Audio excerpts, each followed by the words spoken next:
My lungs began to fill with cautiously eager air when I received an invitation to ride the Stark Varg EX for 2 days in the Pyrenees Mountains. You know, I've been attempting to enter the off-road scene, and the EX is undoubtedly the most talked about off-road bike. However, there was an issue.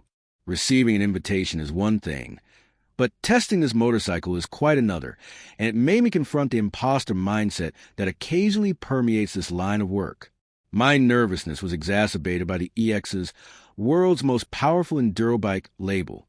You see, I have 20 years of riding experience in my locker, including some off-roading and motocross.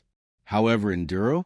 I've always thought of enduro as people who were freaks on 2 wheels on every terrain and who grew up riding trials or competitive motocross.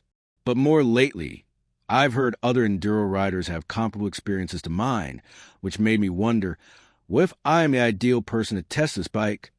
I would most likely be dictating this to you from a hospital bed if the EX were just a standard Stark Varg with lights and indicators, because that's similar to a razor.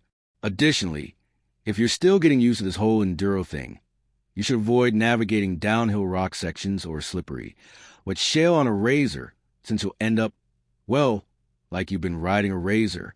However, the EX did more than just lower my medical insurance rate. In classic Stark Future style, it made me an enduro rider for 2 days.